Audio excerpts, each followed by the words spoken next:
Hello, my name is Alejandro, and welcome back for day 10 of me doing the Daily LeetCode challenge until I hit 1 year's worth of green contributions here on GitHub. So today we're going to be doing the July 26, 2024 problem, and let's get straight into it. Okay, today we get a LeetCode medium. Problem 1334, find the city with the smallest number of neighbors at a threshold distance. Okay, sounds like a graph problem.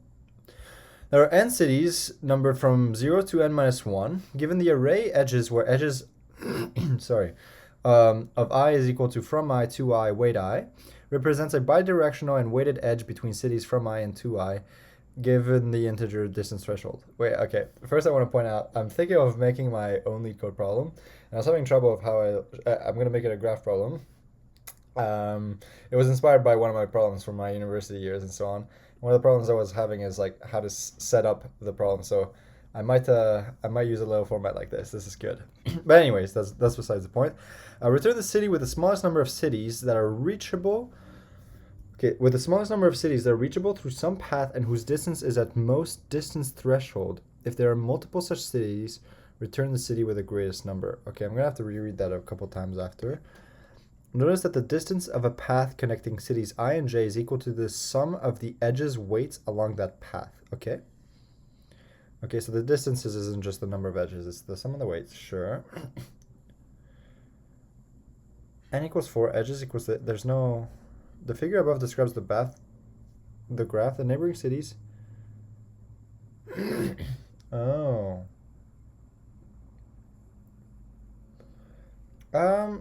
Okay. One thing I can think of is this, right? We could use something like Dijkstra's. Is this directed or undirected? Bidirectional, so that's very, very, very important. Where it's like, okay, so the thing with Dijkstra's algorithm, right, is that from a source node S, you are given the shortest path from that node to every other node. But if it's a directed graph, then obviously it's like the shortest path from S to T might not necessarily be the shortest path from T to S. But if it's uh, bidirectional, I mean this. I'm guessing what this means is like not directed, like the edges, like this from and to exists between. Yeah, this means that like from and to is also like to and from and so on. Like they both come to each other. Which the important thing is like now if you find the shortest path from S to T, that also happens to be the shortest path from T to S, right? And so I'm trying to think. So if you run like the trivial way, right, would be run something like Dijkstra's in every single node, but that's very, very, very inefficient. Like what's Dijkstra's like v plus e times log of v, where like in this case v is n and e is length of edges. Okay, let me think here. Right, so we have these edges.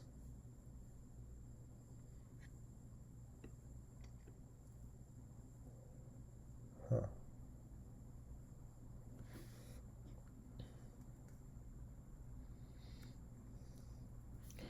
We could just pick an arbitrary node, run Dijkstra's, and then go through each edge and be like, hey, this cost. Okay, that's an idea. So like, if we run like let's say we run Dijkstra's on node 0, right? And we have the shortest path from node 0 to all n minus 1 other nodes. Now we can do something like this. We know for every edge here, let's say 1 and 2.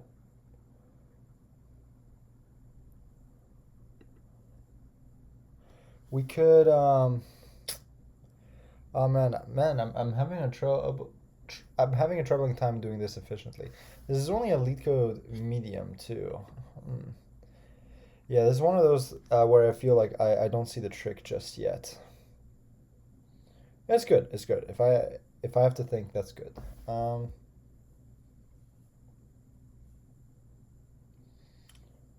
Edges length is at most n squared. Okay, yeah, sure. Right, that's as many as you can have for a graph like that.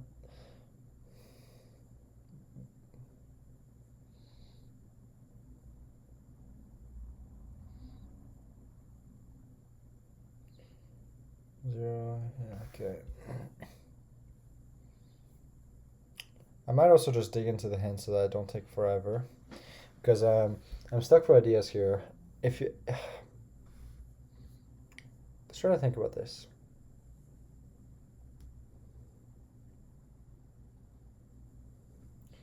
Yeah, you could run Dijkstra's from every city, but that's very inefficient. So I'm trying to think, like, if you ran Dijkstra's from one node, then like, okay, like you have Dijkstra's from 0 to everything, right? So you know the shortest path from 0 to everything, and then if you look at an edge like, let's say 1, 2, and 1, you know, and your distance threshold is 4. Distance threshold equals 4. Then it's like, okay, if you know the shortest path from 0 to 2 is equal to x, and then the shortest path from 0 to 1 is equal to y. So like 1 being where 1 is this beginning edge and 2 is this 2 edge. So let's say this is x and this is y. Then, no, because that doesn't mean that the shortest path from 1 to 2 is necessarily y minus x. Or does it? Are the edges always positive? Are the weights positive? Is there a constraint on weights? Because the weights are positive, so I feel like Dijkstra's is a good direction here. I'm trying to think of the properties of Dijkstra's. If you have shortest path from S to U and S to V, can you calculate the shortest path from U to V?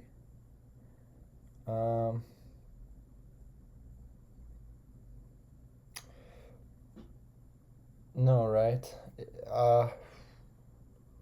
If you have like S to 10 million nodes between, and then to U, and then you have S to Y, and then this one is, yeah, let's say the, yeah, I think it's not. It doesn't work that way. It's single source shortest path and so on. Maybe like there are algorithms. Is Johnson's algorithm all to all? I'm trying to think. This is a LeetCode medium. It can't be something this complicated, right? I mean, mediums are tricky, don't get me wrong. They're very tricky and they do stop me a lot. It's just usually when it's a medium and it's a problem like this, there's got to be some trick here, and I'm missing it, I think.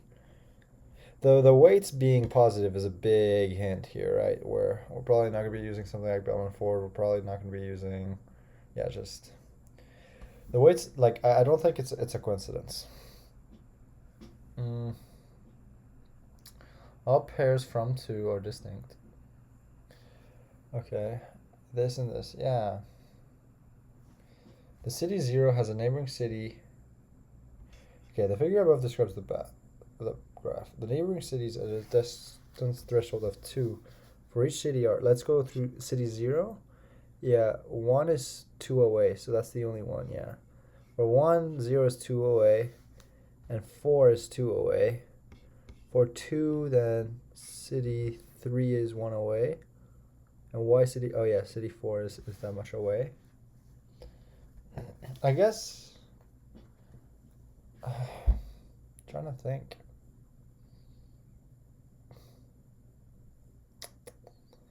Yeah, it's not that easy. Okay, maybe I shouldn't be thinking about Dijkstra's here. I'm a little too obsessed.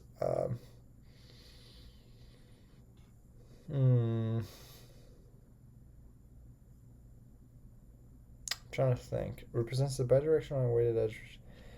It's just that this feels awfully convenient. Everything is bidirectional. It's just this feels very suspicious, is all I'm saying. Return the city with the smallest number of cities. Oh, we're just supposed to return. Oh, we return a single city. We don't have to return every city's neighbors. The city 0 has one neighboring city at a distance threshold of 2. So the output is what? Oh, wait, okay. So the first thing is we only return a single city. I thought we had to return this full map from this example. So it's like, how can we do this efficiently? Okay, this is a completely different problem now. I mean, still, at least that means there must be a trick to something. So we just have to return the city with the smallest number of distance threshold neighbors, right? Okay, I've got to think about this. That's a very interesting problem. Smallest number of so what properties can I tell from 0? It has an expensive edge. It has very little edges, first of all.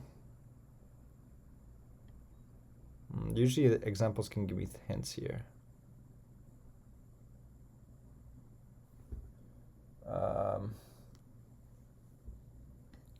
Yeah.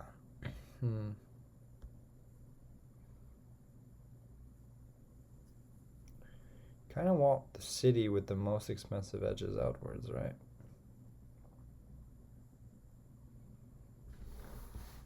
So the minimum for this one was 2. This one was 2. Trying to think. I might pull a hint and so on, because I don't want to do something like I did that other episode where I spent 4 hours. Okay, I think that this medium is a little tricky. I mean, I can think a little bit. Maybe I cut the video and I think for a little while, and then I come back for the hint. But I don't know. I wanna. Okay, so no, this is a different example. Okay. Here, which one was it? 3, huh? Yeah, again, it had 1 here, so it doesn't. The same thing doesn't really apply. Distance threshold of 4.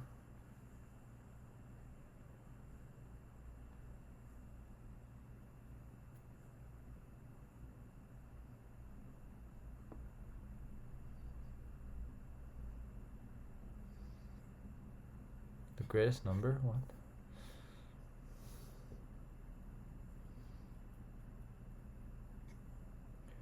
Cities I and J.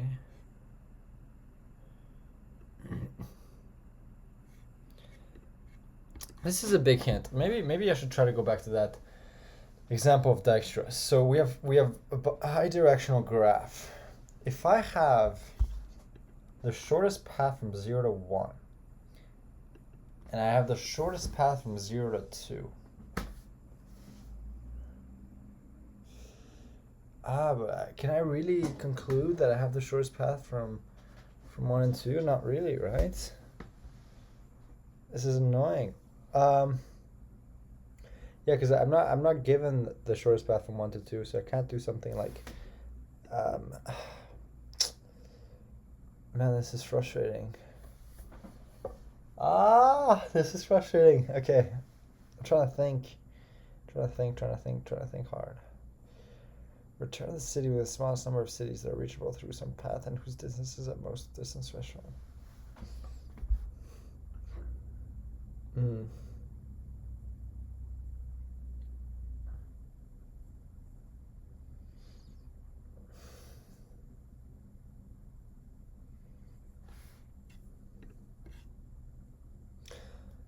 I mean, if I really want to brute force a solution, I can just run Dijkstra's n times. They don't give us any complexity bounds, which is, I mean, oh well. At least I have a solution in mind. Although I don't know if I know how to write the Dijkstra's algorithm from scratch. Have to think. You like set the path from the first node to everything else to infinity, and you use like a heap in order to get this next small.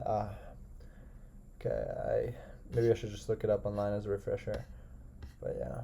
Okay, let's just pull up the first hint. I want to see the first hint. Let's do it. Oh, so we do have to use stuff like Floyd Warshall and Johnson's to compute any point to any point.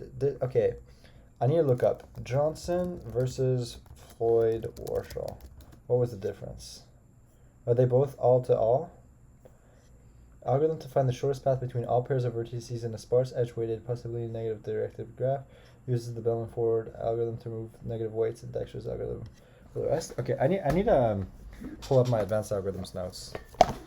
Okay, sorry, I found the moment in my notes. So Now remember, these are dynamic programming algorithms, and specifically the difference between Floyd-Warshall and Johnson's algorithm is that they're both all pairs shortest path algorithms.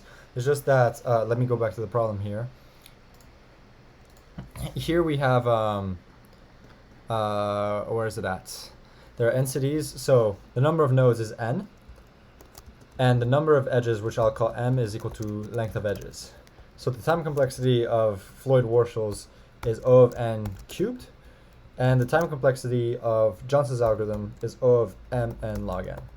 And so you'd say, like, is one better than the other? Not necessarily, because Johnson's algorithm is better, I think, if the graph is sparse. Sparse meaning like there's not many edges and so on, but Floyd-Warshall's is better if the graph is dense, so like there's a lot of edges. Because in the worst case, like a graph can have like at most what, like how this guy said, this many edges, right? Well, n times n minus 1 over 2 and so on, it's O of n squared, right? So it's like if m is like in ratio of O of n squared, then this thing kind of becomes O of n cubed log n, right?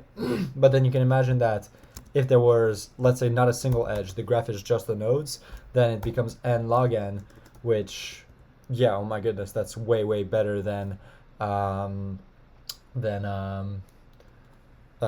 cubed. Even if it was, you know, like proportional to the number of nodes, the number of edges and so on, O of n squared log n is still better than O of n cubed. But it could be that, like, let's say it's like a clique where like there's edges from every single node to every single node. Sorry, then Johnson's algorithm is a little worse. But just looking at them, like Johnson's algorithm uses like this like crazy idea from like potential in physics and so on, and the Floyd-Warshall algorithm looks way simpler to implement anyway. So we'll probably just do Floyd-Warshall, which is also the hint that they gave there, and yeah, and so on. So knowing that, like, the problem is much easier. Again, the point is that you have to do an all pairs shortest path. Once you have that, then yeah, okay, this problem is a little bit more straightforward. I guess I was trying to see if there was maybe a way that was more efficient than you know, like getting all pairs to all pairs. I'm pretty sure like Johnson's algorithm, it basically just runs Dijkstra almost on like every node or something like that inside the algorithm logic.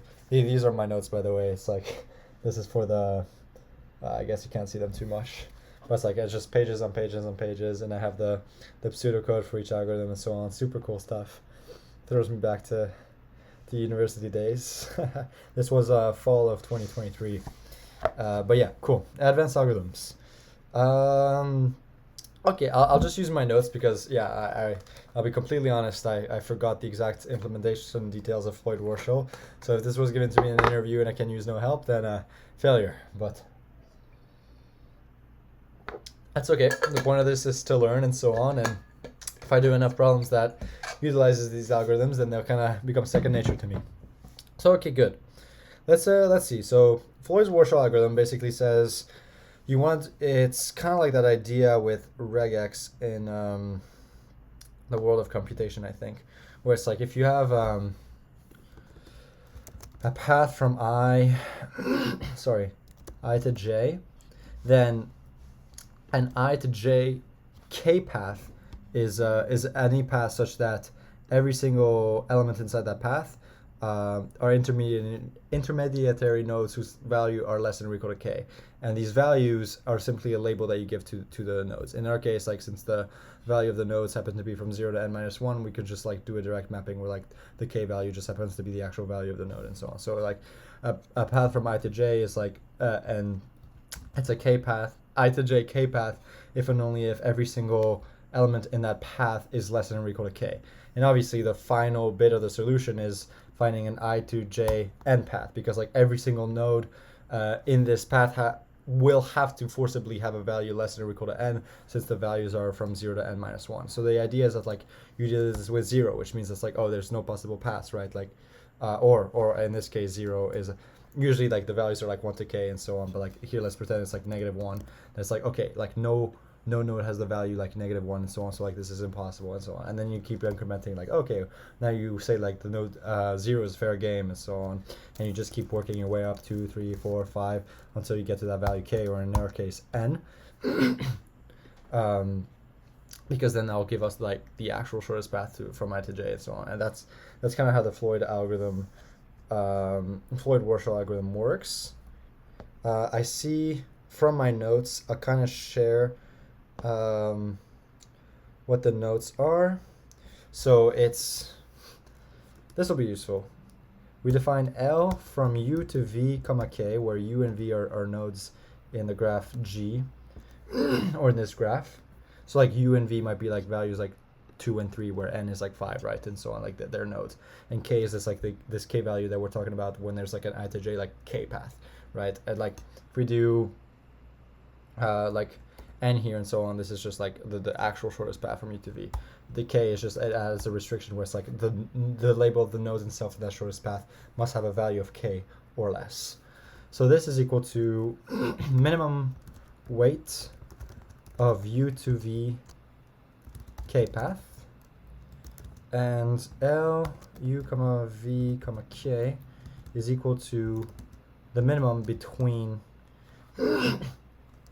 L of U comma V comma K minus 1 and L of U comma W comma K minus 1 plus weight of W comma V for each, so the minimum of the union of these two sets, such that W comma V slash in edges, right? Or here we'll call it E, but E represents edges. So it's like, yeah, E equals edges, and V equals the set of all the nodes. In this case, their labels are 0 to n minus 1. So we'll say 0, 1, 2, comma, dot, dot, dot, comma, n. All right. Or like is equal to, you know, the set I such that, or we can use this for such that 0 less than or equal to I less than or equal to n minus 1, or less than n. Okay, so that's kind of the idea. This kind of makes sense, right? Basically what this is saying is the shortest K path from U to V is either the shortest K minus 1 path from U to V, right? If that exists. Otherwise, for each edge whose 2 node is V, right? So for each edge W comma V and E, then it might be the shortest path from U to W, the shortest K minus 1 path from U to W, plus that edge, right? So it's just kind of like a brute forcey way of saying it, right? Like either the shortest path from U to V, like the shortest K path from U to V, let's say that all of the intermediary nodes already happen to be less than or equal to K minus 1. Then great, you already found it. So that's why like this is the first clause inside of that minimum. And then the other thing is like, hey, you know, maybe K is like one of those nodes in the middle of the path and so on, da, da, da.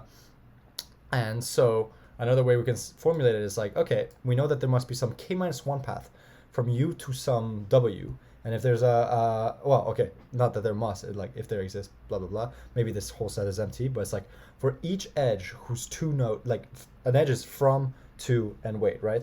For each edge whose 2 node is V, then we can say, okay, let's say that edge, the from node is W, then from W and V, we have that edge, and say, okay, search for any K minus 1 path from U to W, and then add that next edge that we know gets us from W to V, which was our end goal anyways.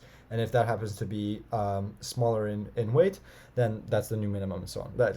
That's what I mean by it's like very, very brute forcey. It's like, it must be one of these cases that the shortest K path from U to V is, right?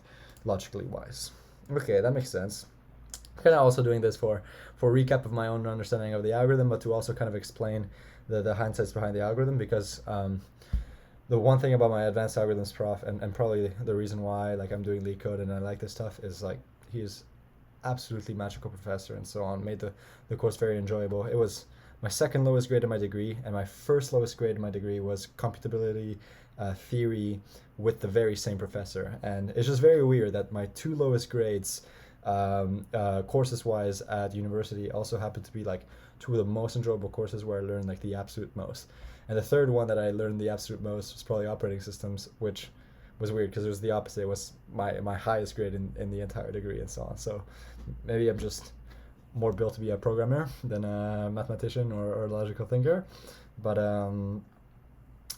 yeah, it's just like the professor matters, but the professor like very hardcore. Like he has his educational background from like Harvard and Princeton, like very very serious, super intelligent guy and so on, and made his course like very very hard as such, but very very rewarding course. And so it just makes me excited talking about like his notes because it's a very wise man that I love learning from. Okay, but moving on. Subproblems. Yeah. So this was just kind of his way of describing like dynamic programming problems and so on. Like basically, I don't know if you can see these notes.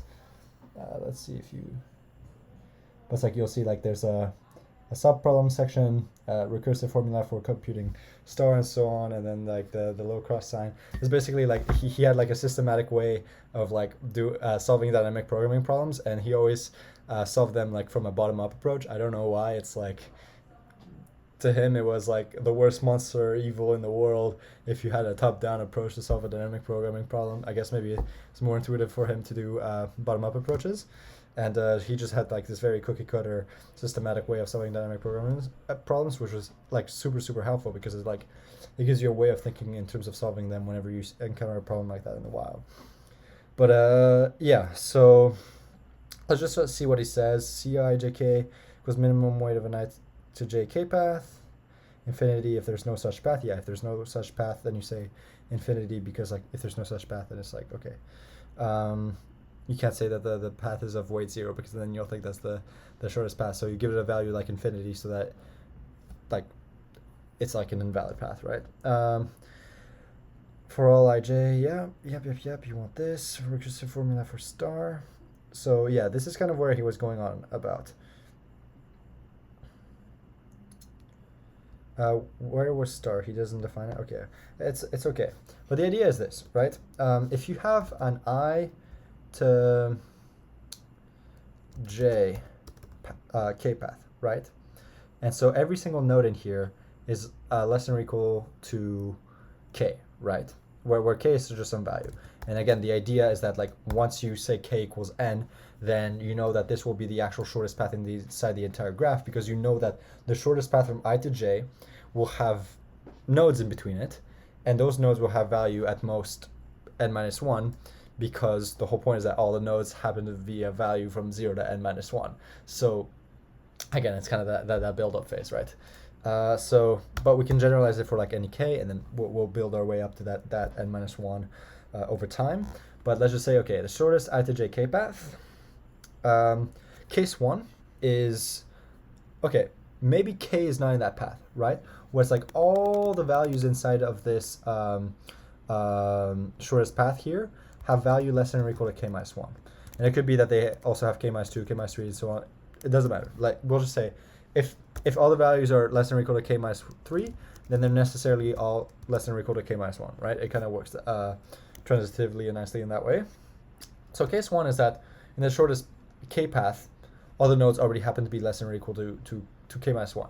In which case you say like the cost, I don't know why he switched from L to C, but bear with me here. But okay, first of all, he defines this as equal to minimum weight of an I to j k path, or infinity if no such path, for all I comma j in V, where V equals 0, 1, comma n minus 1, for all 0 less than or equal to k less than or equal to n minus 1, or less than n in our case. Let's just do it like that. We should probably start commenting these things. Okay. So that's how C is defined, but it's basically defined the exact same way as L above here and so on. I don't remember why he switched in the notes. All good. So yeah, case one is that K is not an intermediate node on P, P being the shortest path here. So P equals this. So this is straightforward. Then that just means that C of I, comma j, comma k is equal to C of I, comma j, comma k minus 1, right? This makes sense. If everything here is less than or equal to k minus 1 in the first place, then we can just say, okay, the shortest k path from I to j is the shortest k minus 1 path from I to j. And the point is that, like, again, remember that we're trying to solve this. What we're trying to solve is for all I, comma j, we want to find the value of I, comma j, comma n, right? Because this means the shortest I to j n path, where all the nodes are value less than or equal to n, or we can do n minus 1. Like, that's what we're trying to find, right? But the easy case is going to be when we have something like this, right? Where it's just like nothing is true or so on. And this is like only the node 0 is allowed in between and so on. So like the smaller the value k is, the much easier it is for us to find a such path, right? And so we're kind of trying to calculate C of ij n minus 1 by trying to like calculate the sub-problems, which happen to be like at n minus 2, n minus 3, and so on. So that's why we're kind of trying to like decrement that k into another shortest path that we already calculated for another value of k. So here it's like, okay, if k is not an intermediate node on P, no problem. Then that means it's just like the shortest k minus 1 path. And maybe all these happen to be k less than or equal to k minus 3, right? And so it's like C of ij k minus 1 is actually equal all the way to C I comma j comma k minus 3, right? And so it just kind of works that way.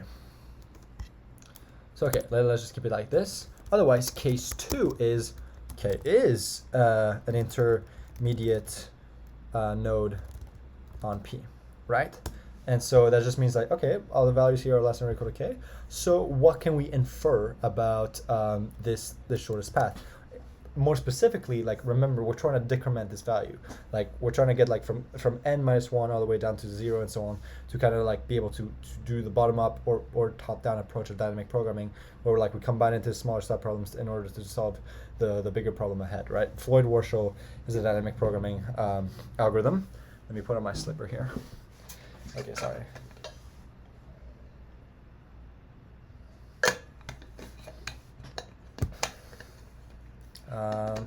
Oh yeah. The idea is this, right? It doesn't matter how many times k is in that path, or maybe it does, right? Oh no, it shouldn't, because if you have a, let's get rid of this less than or equal to k. If k is in here in the middle, and k is in here, then you can take this shortest k minus 1 path, then you can take this shortest k to k minus 1 path, right? Because it means like it doesn't matter how many times k is in here, you can take this shortest k minus 1 path. The point is that these are the values that exist of k inside of this path, right? And so that means that like in here there's nothing short but then values that are less than or equal to k minus 1. Here there's only values that are less than or equal to k minus 1. Here there's only values that are less than or equal to k minus 1. So you can take the shortest path from here to here, you can take the shortest plus the shortest path from here to here, plus the shortest path from here to here, plus the shortest path from here to here, and finally plus the shortest path from here to here. But then the nice thing is that you know that all of these shortest paths are k minus 1 paths, right? Like that's the whole beauty. So it doesn't matter how many elements of k there are. Which he didn't write here, but I'm pretty sure I remember him mentioning that in class. Okay, but the idea is that C of I comma j comma k is equal to C of I comma k minus 1 plus the weight or the cost of k to j comma k minus 1. And here it's like you pick any k, right? Or like in fact there's only one node whose value is k. It's just maybe there's I guess if there's no, maybe the whole point is that there are no cycles, right? I mean, yeah, it's so okay. You assume no negative weight cycles for this problem, which is actually completely fine, because even if there are cycles, oh, so if there's a positive weight cycle, it's no problem because it'll just get ignored because it's not the shortest one. You can always ignore cycles when it comes down to the shortest path, and then obviously you don't want negative weight cycles because then you can't ignore it because it's like the more you take that cycle, the shorter the path is. But the nice thing about this problem is that all the weights are positive, so guaranteed no negative weight cycles. So for that, we're in the clear. So yeah, okay. So Cij k, basically it's like, okay, we explained why it doesn't matter if there's many k's, but just to make life simple, let's explain it when there's one k. The idea is that there's some k value here, right? And so, which means that all the values here are less than or equal to k minus 1. All the values here are less than or equal to k minus 1. And by the way, like if there's a value here, k and so on, it doesn't matter. But this means that like this is a cycle, right? Like we got from k to k. And this, if it's greater than 0, then okay, like you can ignore it. Well, if it's greater or equal to 0, if it's equal to 0, you can ignore it and it won't affect. Or if it's greater than 0, then you can ignore it because it'll definitely affect the shortest path otherwise. But the idea is that like if there is a cycle from k to k whose weight is in total 0, it's okay because you can consider the solution where you just don't consider going through the cycle anytime. And so as long as it's not negative weight, it's fine. But that's kind of the idea. And here we know that like we can't even have a 0 weight cycle because the whole point is, well, all the edges are at least a value 1, so that's not possible. And so we can, it's safe to consider only one node of value k inside of that path, because like otherwise that means there's a cycle from k to k and you can just ignore that cycle from the problem because we know that there are no negative weight cycles. I hope that makes sense. So, but then, assuming there's only one k node, then that means that like this shortest path from I to k must only contain elements that are less than or equal to k minus 1. And so we can say the shortest k minus 1 path from I to k, the shortest I to k minus 1 path, right? Plus the weight of the shortest k to j k minus 1 path. So you see how this is going to recursively call, where it's like we're trying to find the I to j k path with shortest weight, and we can transform it into the two subproblems from I to k with a k minus 1 path and k to j with a k minus 1 path. And the point is that the smaller that value of k for the k path, the easier it is going to, not easier, like the actual actuability of being able to compute it, because like when k gets closer to like 0, then that's when this, or maybe in this case -1, again, usually we deal with the nodes being 1 to k instead of like 0 to k minus 1, or here in this case 0 to n minus 1. But you get the point. Like if k equals -1, then this is very trivial. But okay, enough of me rambling. So that's kind of the idea. And so then so these are the only two possible cases, right? Case 1, k is not in the path, so the shortest k path is the shortest k minus 1 path from I to j. Case 2 is there's exactly, k is an intermediary node, and we can assume there's only one k, because for every shortest path from I to j, if there's no negative weight cycles, then one of those paths that we can consider is one that only has k once, because otherwise there's cycles from k to k. So we know that even if the weight of that cycle was 0 and so on, doesn't matter, we can simply consider the shortest path where we only traverse through k once. And so k is an intermediary node on P, in which case we say, okay, take the shortest k to minus 1 path from I to k, plus the weight of the shortest k to j path, that shortest k to j k minus 1 path. And so then our recursive subformula here is for the way we're going to compute Cijk is equal to, well, we're going to divide it into cases here, but the idea is like it's equal to 0 if I equals j and k equals 0, or in our case it might be like k equals -1. Let me think. Are the node labels here? Yeah, the node labels here are 1 to n, so we'll say k equals -1, which makes sense, right? If k equals -1, then that means you can put no nodes during that path. But here is specifying that if I equals j, well, basically like, what is the shortest path from 0 to 0? From node 1 to 1? Well, it's 0, right? Because you're already at the destination. So the shortest path from u to yourself is 0. So again, and the reason he initializes these is because he really likes doing the bottom-up version of dynamic programming solutions. But yeah, so that one's pretty self-explanatory. Otherwise, weight of I comma j, or the cost, like the weight of the edge. If I comma j is inside E, so it's an edge, like inside edges, we'll say. And k equals 0. So these are all for k, or k equals -1, right? So when there's like no nodes in between. So basically, like, okay, and I'll just do the third case. Infinity. If, and maybe programmer speak, it might be more useful to do equals this way. If I comma j slash not in edges and k equals -1. So again, the moral of the story is if k equals -1, then we're trying to find the shortest k path, the shortest path from I to j for any two nodes, where I and j are nodes, where the value of all the nodes in between them are less than or equal to -1. Well, we know that all the values of the nodes is from 0 to n-1. So there is no singular node in the entire graph whose value is less than or equal to 1. So there's only three cases. Either I equals j, in which case the shortest path is 0, right? The shortest path from you to yourself is 0. Or there is a direct edge in the graph from I to j, in which case you could say, okay, yay, just take that weight, that cost. And in this problem, I think they said, yeah, all pairs from and to are distinct. So no problem, just take that exact edge from I to j, where I is from and 2 is j. And otherwise, if there's no edge from I to j, and I does not equal j, and k is equal to -1, meaning you cannot put any nodes in any path, well then it's infinity. You cannot reach you cannot reach j from I in a k-1 path if there's no direct edge or it's not itself. So that's kind of these cases. But otherwise, if k doesn't equal -1, then no problemo.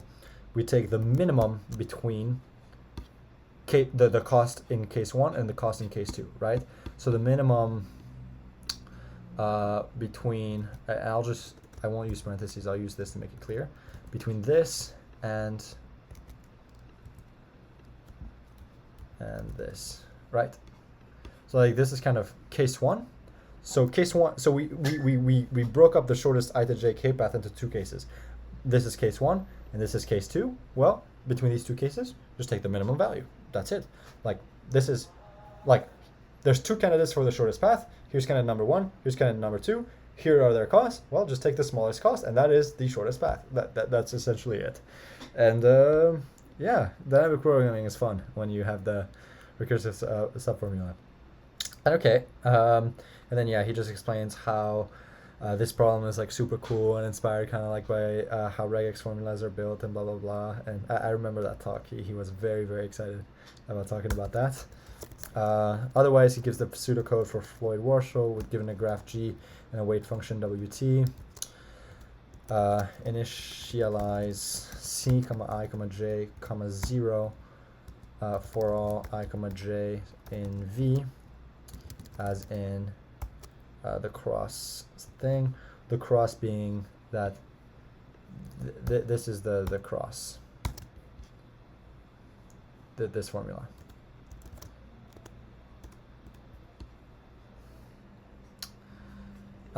Okay, and then he says for k is equal to 1 to n. In our case, it's going to be 0 to n-1, I think, or we'll figure out the details.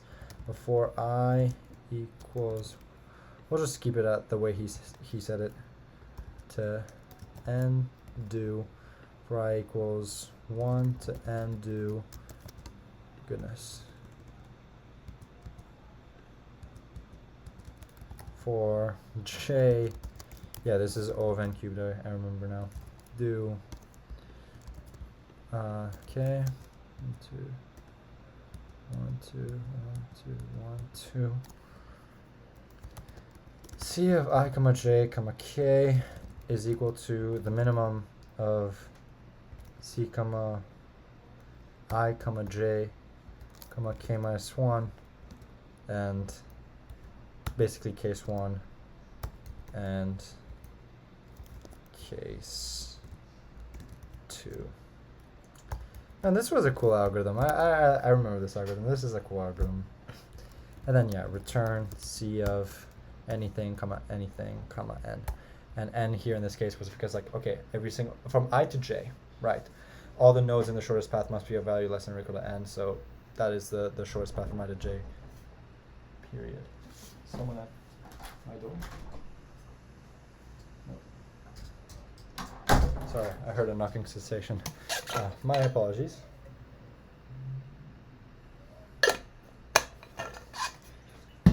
Okay. Whew, that's a mouthful. All right, so now let's get into, so of course the running time complexity is O of n cubed, and then the space complexity is O of n cubed, naively, of course. There's always a smarter way with this guy. O of n squared suffices. Only you store least to 3D. Oh, I have no idea what I've written here. CDS or something. Okay. Oh yeah, you just so like instead of storing like you're only decrementing k by 1 every time, right? So it's like, imagine k is at value 5, then you only need 5 and 4, and then once you get to 4 you only need 4 and 3, and then like you can basically use like two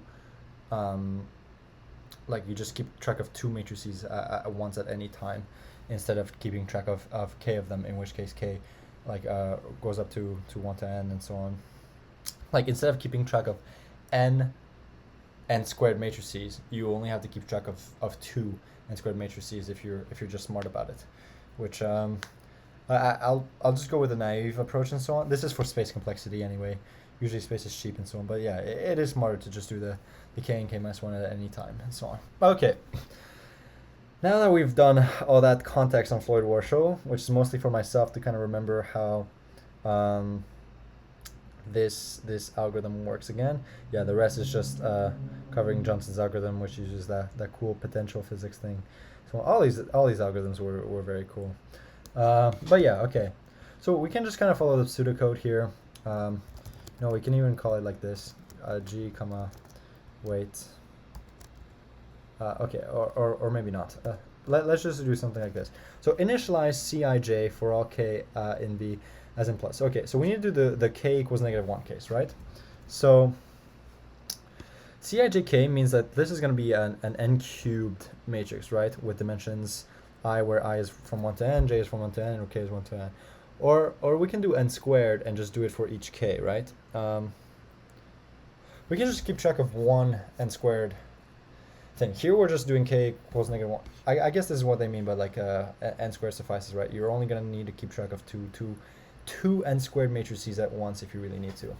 So here we just need to build one. So what should we call this? Anything. I'll call this D for now. I always call things D, but usually dictionaries. Okay, but I'll probably have to rename it. So we want a list of lists, right? So we want 0 times n for I in range n. We want k by k, in this case, k is n. That's definitely not going to be confusing at all. Right. Okay, no, I should probably turn off my iPad at this point. No cheating. No cheating. I got my notes. I got my context. Now it's problem solving time. I have the context I need to solve this problem. So okay, v is equal to 0 times n for I in range n. Okay, so if I equals j and k equals -1, so let's do this. For I in range n, for j in range n. I actually, you know what? Why don't we convert edges into dictionaries? So the first thing is like they tell us from 2 is distinct, right? So we're gonna say so they're distinct, and which means they're shortest and so on. So no crap where it's like 0 to 1 and 2 and 0 to 1 and 1 is like, haha, there's 2 paths here and one shorter. So okay, at least there's that nice neatness and so on. Otherwise we could just do like keep the minimum every time and so on, and just treat that as the only edge. For edge and edges, we're gonna I don't want to call this D, edge dict then. Is this for edge and edges? We could call this ed. Okay, let's just call it edge dict. Edge dict of edge equals okay, u comma v comma cost is equal to edge, right? So edge dict of u comma v is going to equal to cost. So actually we can call this from, okay, you know what, u, v, and cost is completely reasonable. Or weight. U, v, and weight, right? Or, okay, it doesn't matter. It does not matter. So let's create, so basically it's just like, okay, for each edge and edges, we're just going to map it as a dictionary. Such as like, yeah, okay, instead of just looking through the whole array of edges every single time, just keep a hash map, and that way we can just do O of 1 lookup times. We might even, let me just do this as well. Edge dict of v comma u is equal to cost, right? Because we're given that these are bidirectional, and instead of just having annoying if statements here, we double up the space and so on, but time complexity, space complexity wise, it is the same asymptotic complexity. So, okay, no problem. All right. Okay, so now we have an edge dict.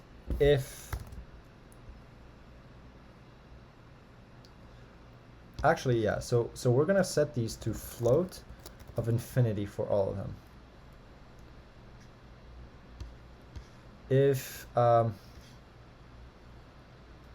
So this is k equals -1 setup. If I equals j, d of I comma j is equal to 0. Elif I comma j in edge dict d of I j equals to yeah, the cost. Edge dict of I comma j.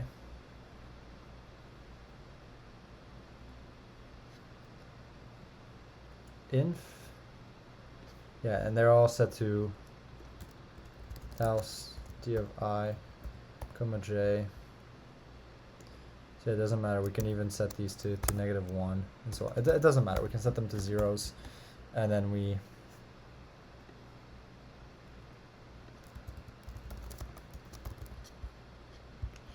you know what, let's just, it's safer to always initialize this to float of infinity. Else this, but like we can really get rid of this for now. That's the idea. Because it's already initialized as floative. Yeah, okay. So we did the k minus 1 setup. Now we want to go and iterate from, oh, so that's why he did the k equals 1 to n and so on, because he already kind of did the 0 case, right? So for me, it's going to be, I want to go from k in range, I want to go from 0 to specifically n minus 1, but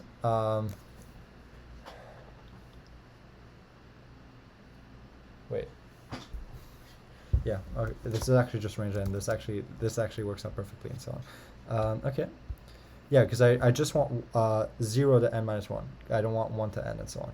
So range n is just, it gives me 0 to n already. Actually, I can call this dp, because this is pretty much dynamic programming. dp for k in range n.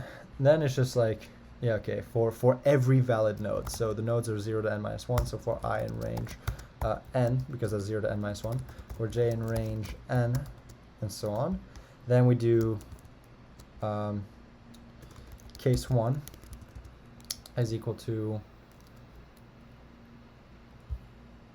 oh, do we not need to keep track of two? Oof.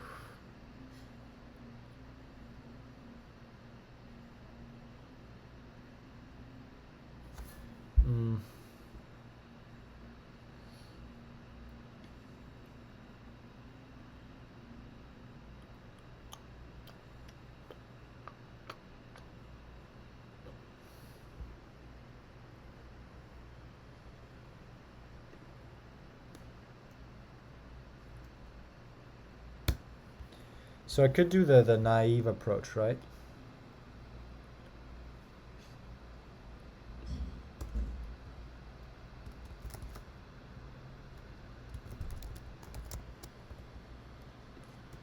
Of n cubed. So maybe let's do that first.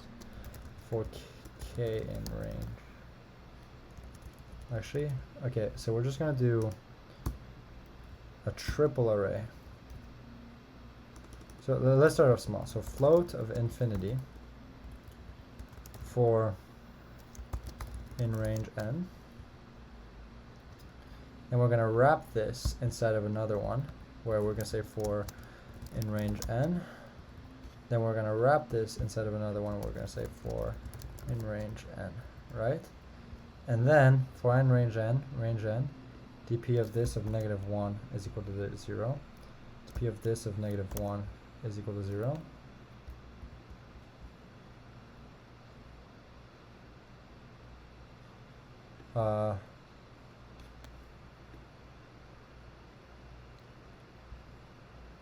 -1 indexing y's means the first one. Okay, so I'll have to do 0, 0 of 0 is equal to this. 1 comma n plus 1.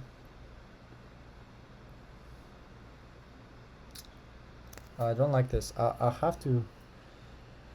I can otherwise. I have to make a decision. Either I do this n cube stuff, and I just do it this way, and that way it's like I have that easy reference point for the case, or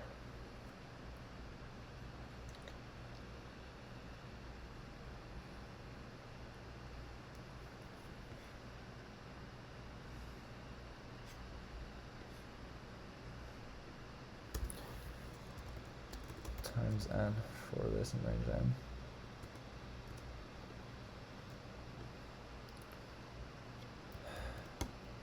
I just have to make a decision. I could call this dp big and dp small. It was the same thing.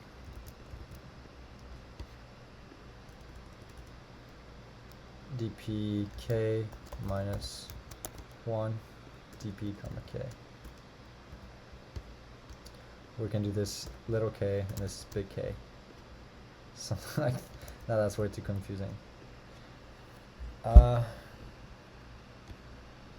Yeah.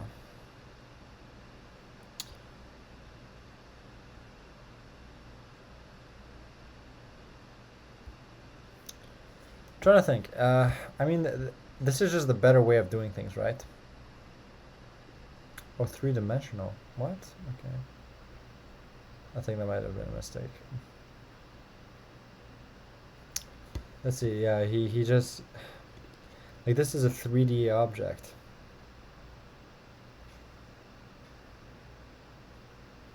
I wonder otherwise if I can just do something like I don't even need this 3D. Or it's like just because I'm going through things in that order. Because sometimes you're convenient, like the way you're building up, right? So I'm going through every level of K and like from the bottom up, which is good. I've already set up the -1s. So it also depends, right? Where it's like, we just do this. We could call this dp, so that's no problem. We get rid of this. We get rid of this. We get rid of this. Okay, we can put this in big quotes. Okay, yeah, sure. We can even comment this out. For k in range n, so it's one of those where it's like if you're building up diagonally, it's okay. Where let's think, if you're going through iter range n and j to range n, I mean, worst case is like I don't even have to answer myself.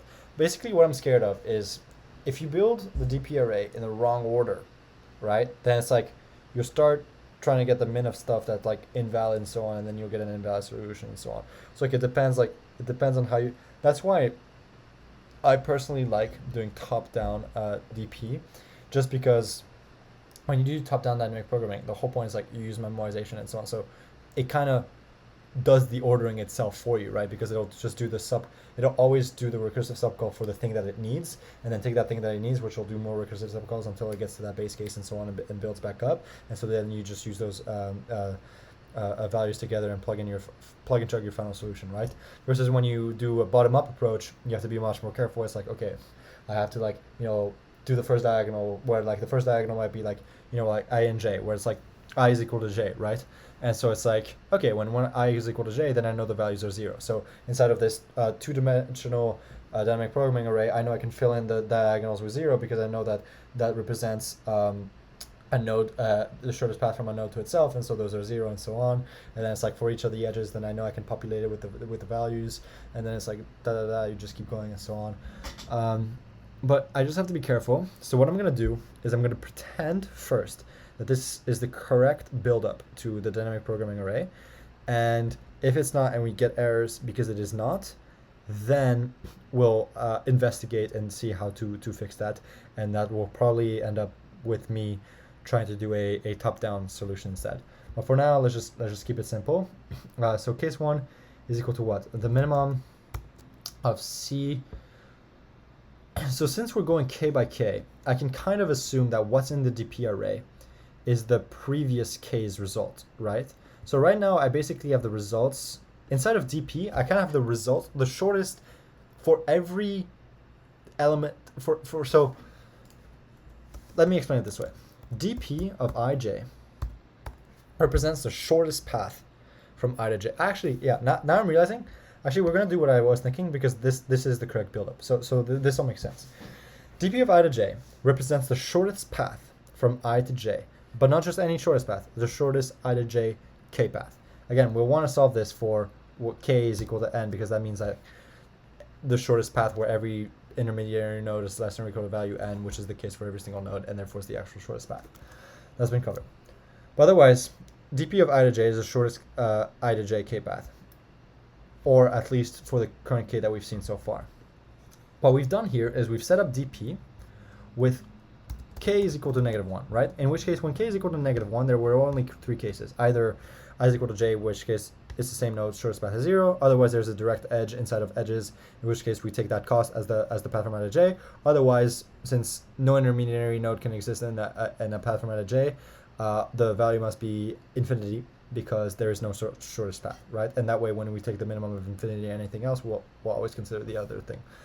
So right now, we have built DP with the results for k minus 1, right?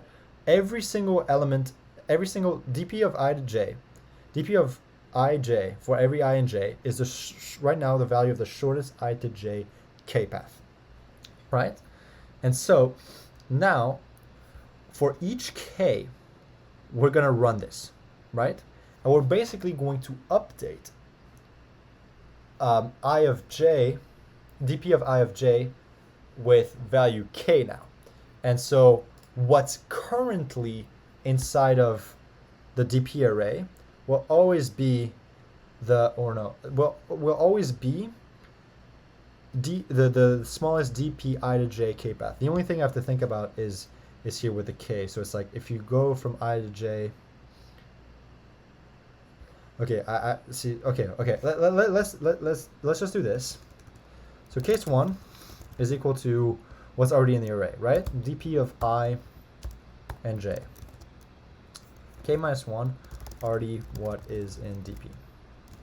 Case 2 is equal to DP of I to k plus DP of k to j, right? So these are all values with k minus 1 path. So the shortest I to k minus 1 path, and shortest k to j, k minus 1 path. Now let me think in terms of overriding these values. So if j is greater than k, this can be anything. But the point is the values. Oh, it's because the values themselves have to be less than or equal to k. So we're only gonna. Okay, again, I'll just go with what I'm pretty sure. It might work, it might not work, and so on. Again, it's been a while since I did these things, but if we're only considering values with that are less than or equal to k, then we're only gonna affect nodes in between whose values are less than or equal to k. And so when we take in that only singular k node, we won't have corrupted the DP array to be with updated values. So like my worst fear right now is that like I do case 2, right? And I want to find the shortest I to k minus 1 path. But the actual value in here is the shortest I to k path, right? And I don't want that. But I think the order in which we do this might be safe, such that we never do that. This will never actually be like the shortest I to k minus 1 path. Again, this is why I so much prefer top-down dynamic programming, because you just, this is the one thing that you don't have to think about versus when you do bottom-up. But okay, no complaining. Let's just try this, and if it works, great. That means the ordering is good, as the DP array builds in a way that it won't conflict with itself. Otherwise, it just means we'll have to do some further thinking. Maybe we do it top down and so on. But for now, let's just try this and see if it's correct order. So this is case 1 and case 2. And so now we're gonna overwrite. Actually, we could even do something like this. New DP. Can we do dot copy?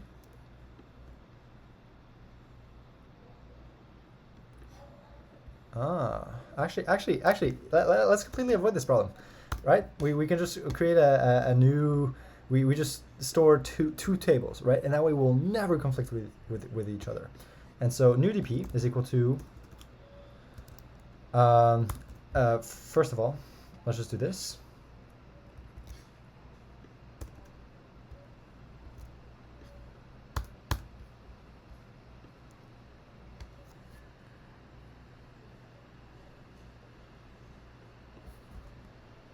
Case 1 equals DP, yeah? Then we're gonna say new DP of I and j will be the minimum between case 1 and case 2, right? And then once we've gone through every single node, what we're gonna do is we're gonna update DP, right? So for I in range n, for j in range n, we're gonna say dp of ij is equal to new dp. And that way we don't have to, okay, this is a janky hack, but that way it's like, inside of this new dp, right now there's nothing. Everything is float infinity, right? But then I say, okay, inside of dp, right now is the shortest k minus 1 paths, right? So inside of dp, everything that's in here right now is the shortest, so for the first iteration, k is gonna be equal to 0, right? K equals 0. Then it doesn't matter what iteration we are of I and j. dp of I and j, this is the shortest I to j k minus 1 path, right? Because we've taken this time to set up the k minus 1 path setup inside this dp array. So like every I to j in dp is the shortest I to j k minus 1 path. And so then, like we take these two cases and we take the minimum of them, right? And we specifically want these to be k minus 1 paths as well. And then we store these results inside of this new DP, which will not be overriding values inside of this DP array. That way we know at every single iteration that we're doing this, every single value in here is the shortest I to j k minus 1 path. And now that means that once we're done with this, the values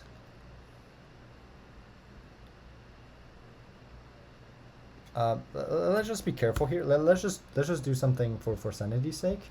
Equals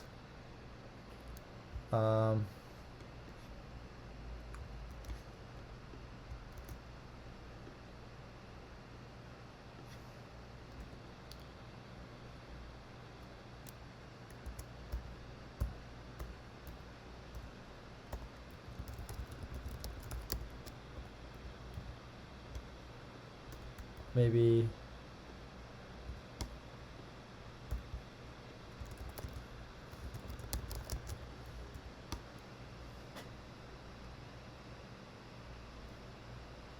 something like this.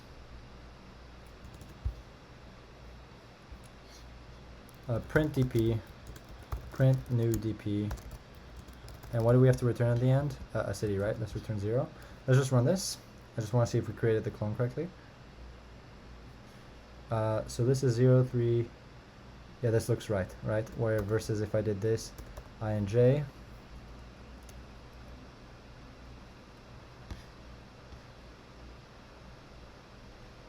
Why does it look the exact same? Does it really just not matter? What? 0, 3, inf, 3, 0, 1, 4. Does it not matter? What? Okay. Am I crazy?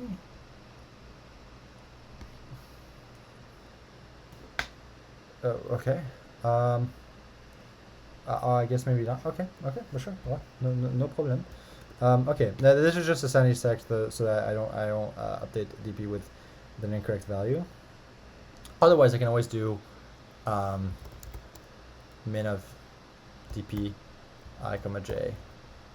This is unnecessary, right? But like that way, it's like I always keep whatever was minimum. Like new DP should only have values that are smaller than DP, right? And so it's like if I initialize it to be all float infinities, then I could do this. But I think that here I can just do new DP of I j, because that way it's like this because I set it up this way at the beginning. Now I know for sure always it will always have values that are less than, so like assert that new DP I j less than or equal to DP I j. That way, if I'm wrong about this assert will fail, and it'll be very easy to debug. But that's kind of the idea. The idea is like, okay, DP again contains all these shortest k-1 paths. Now, once we've done this full iteration, we'll have updated new DP with all of the shortest I to j k paths. And so now we update DP to contain all of those shortest I to j k paths. And then when we get to the next iteration of k, the previous DP will be exactly for k minus 1 and so on. So that's why you only have to store 2 arrays for the space of complexity and so on. So we've optimized the space of complexity, asymptotically at least. And yeah, then we have the shortest. So here, it's a long problem, eh? Okay, print DP, return 0.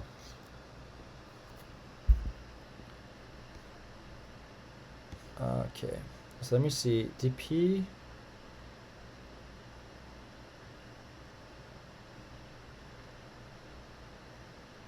shortest path from 0 to 1 is 3. Yeah, see? Shortest path from 0 to 2 should be 4. Tac, yeah! And then, yeah! So shortest path from 1 to 0 is 3. Yeah, okay. See, very, like Borat says, very nice. Okay. Man, that's so cool. Like, I'm glad I'm doing this LeetCode thing, because algorithms does make me happy. Even though it's second lowest grade in my entire degree was advanced algorithms and so on. But again, it's the difference that a magical professor makes. Yeah, Floyd Warshall is a pretty cool algorithm, which is, when you think about it, it's just a simple triple loop. It looks like such a dumb thing and so on, but the idea that went behind it is just very, very cool. But okay. What was the actual problem again? Find the city with the smallest number. This whole problem felt like solving for Floyd Warshall. I actually forgot what the original problem statement was. Find the city with the smallest number of neighbors at a threshold distance. There are n cities numbered 0 to n-1 given the array edges. Represent. Return the city with the smallest number of cities that are reachable through some path and whose distance is at most. Okay, so for each city. So we know the shortest path from each city to each other city, and so we want to, for each, okay, we're just gonna have to create a new dictionary. Cities dict equals for each city from 0 to n-1, so I for I in range n, and then we're gonna map these to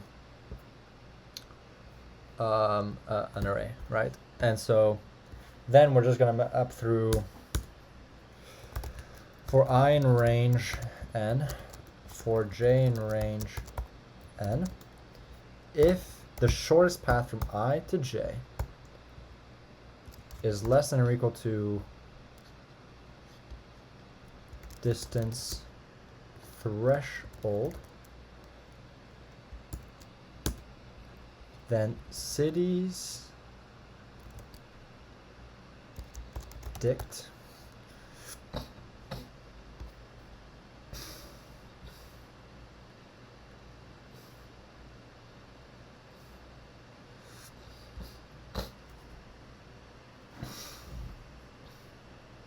oh my goodness. Cities dict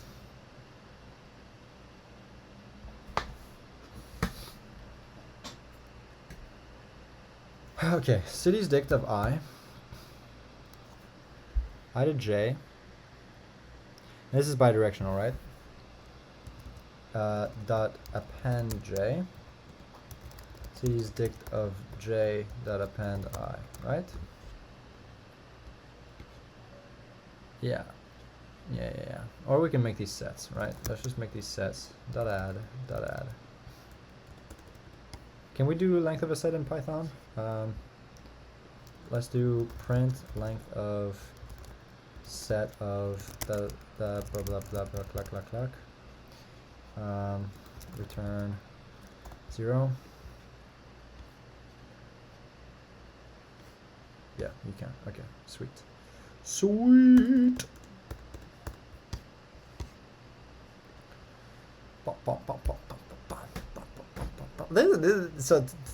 Today's a good LeetCode. Even though I had to help myself out, this is a good LeetCode. It's learning outcomes. Learning outcomes is what matters. So this is good. Good business. Okay.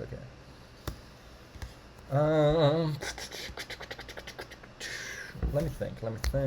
Yeah, okay, this is the easy part now. So we have cities dict. So we basically mapped every city to the set of cities that it can reach with at most distance threshold. And let me think. We want to... Oh yeah, we just want to basically get the minimum in length. The only thing is, like, they want the greatest number for some reason. Okay. Shortest length equals float of infinity. Right?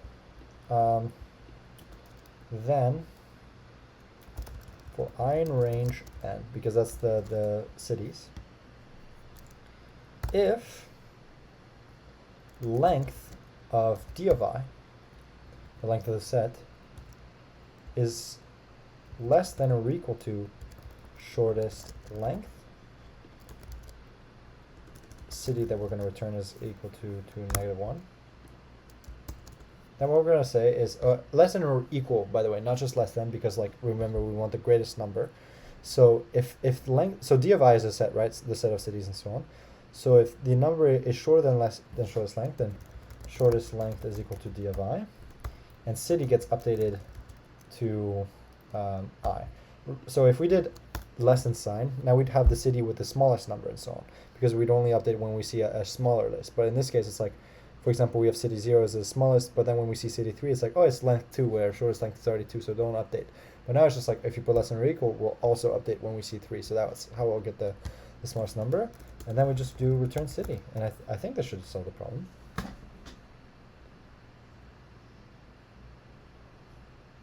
Is DDP does not, cities dict, right? Cities dict.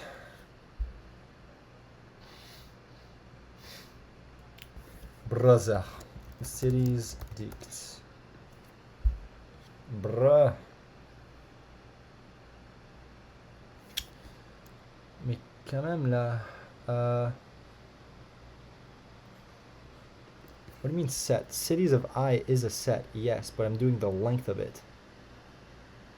What are you talking about? What are you talking about? Cities dict.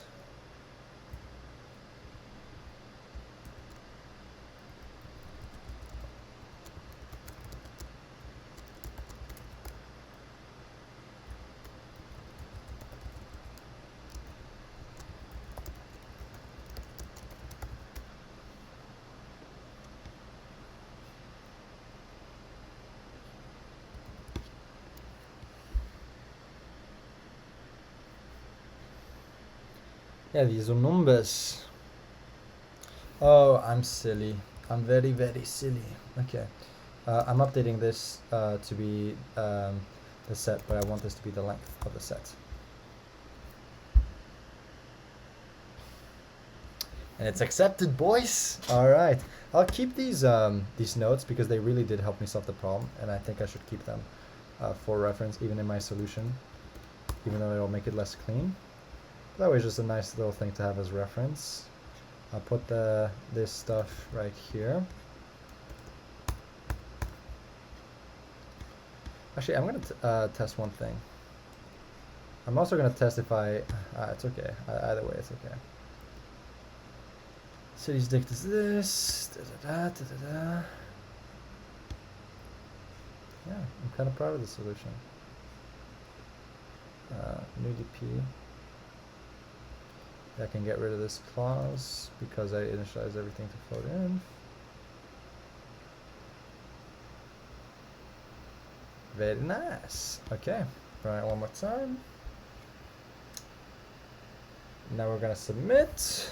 Get ready. Well, yeah, this should pass. Yeah, okay, it does. 12% though? What? I'm that slow? This was the hint. What am I doing that's so slow? Maybe this? Okay, yeah, let's test something. Do I even need a second dictionary? This is what I was talking about, the whether you need a... Oh, accepted, okay. Whether, like if the DP array builds itself correctly. So, yeah, let me just do that first. Maybe this creates it a bit faster. 90% still. Okay, at least I'm on that clip, so maybe if I rerun it a couple times. 20%. No, I'm still consistently slow. Okay, but that answered a huge question. Okay, so that just means that the DP array gets built correctly, which is good. We can also... okay, I'll get rid of these little comments. These little comments. I don't have to do this anymore.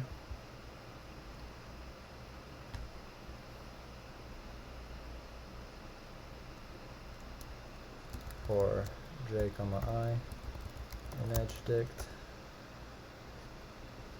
if I comma j in edge dict else edge dict of j comma I.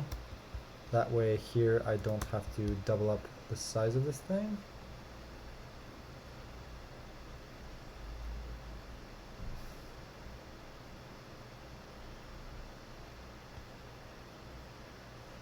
Yeah, that, okay, so, okay, yeah. This is needed, this is needed, this is definitely needed. Then this, can I do some optimizations?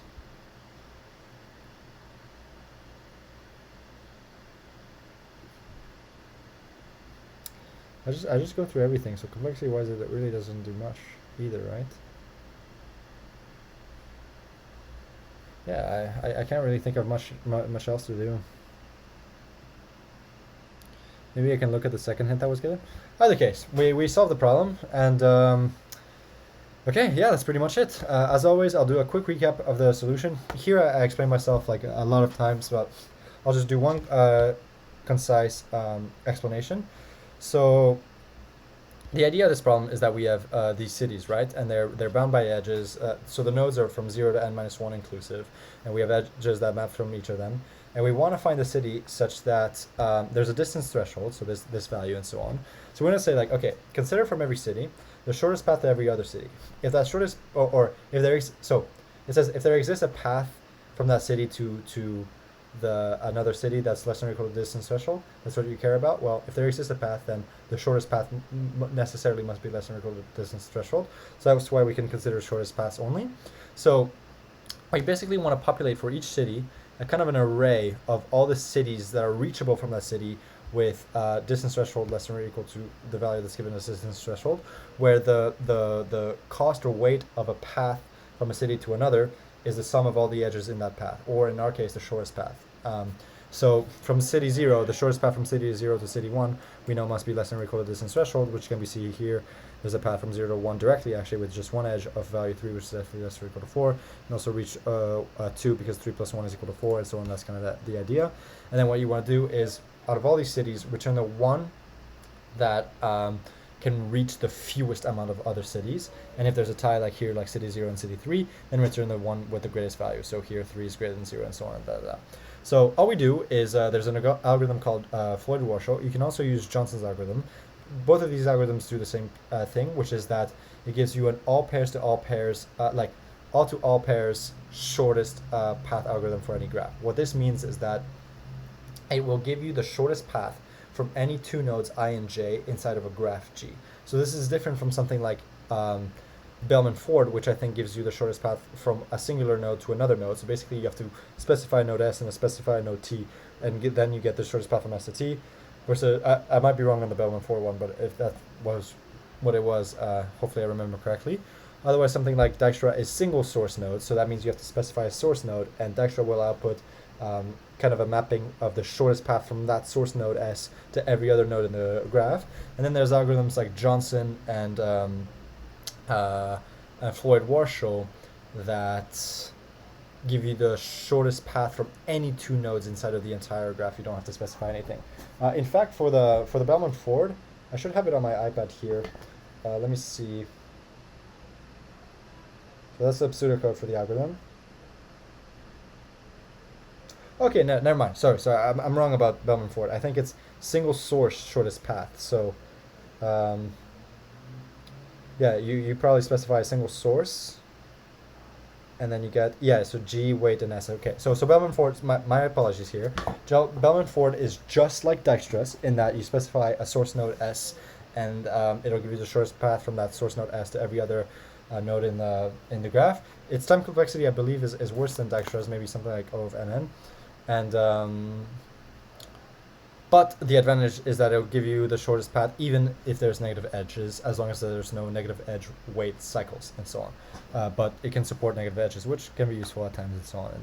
But here in our case, we wanted an all pair shortest path because we care about the shortest path from any city to any other city, so that way we can see if the shortest path from a city to another city happens to fall within that distance threshold. So that's why in my case I used the Floyd-Warshall algorithm, which is what I explained throughout most of this video and so on, and so all this logic that goes behind it. But then, basically, if you treat this as a black box, this DP matrix is just an n by n matrix where DP of ij represents the shortest path from node I to node j. And so all I do is this. Okay, I know for every I and j, the shortest path from I to j using this DP array. So let's create a hash map or dictionary of every city and a list of other cities that it can reach. So we'll start off with an empty set for every city. And then we'll say, okay, for every I and j, if the shortest path from I to j is less than or equal to the specified distance threshold, that means we can reach city I to city j in less than or equal to the distance threshold. So we add city j in city i's set of reachable cities, right?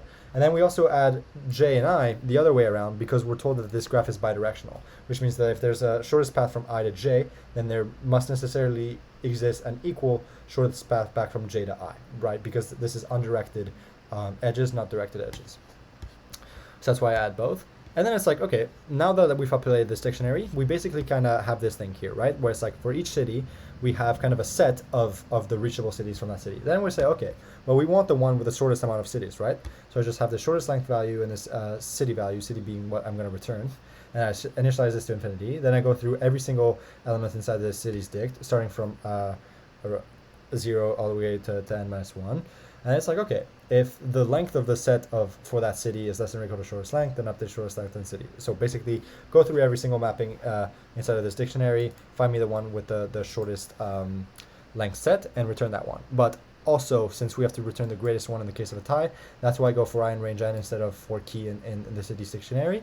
That way, it's like I start from I to n. And it's like if I ever find one where the length of the set of cities that cities that are reachable from the current city in the iteration loop, And it's like, okay, even if it's equal to, I'm going to take city to that, city I, so that I get the largest city.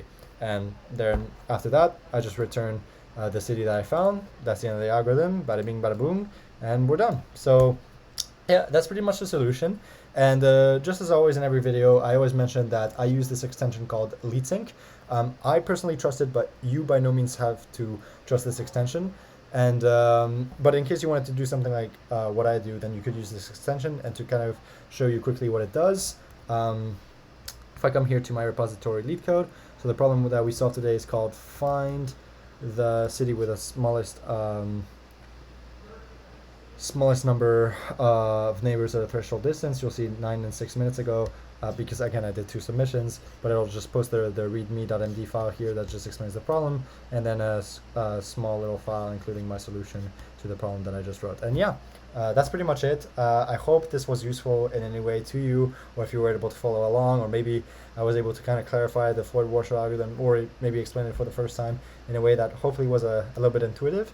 But yeah, it's been my absolute pleasure. I hope this was enjoyable to you, and I'll catch you in the next one. All right, ciao, ciao.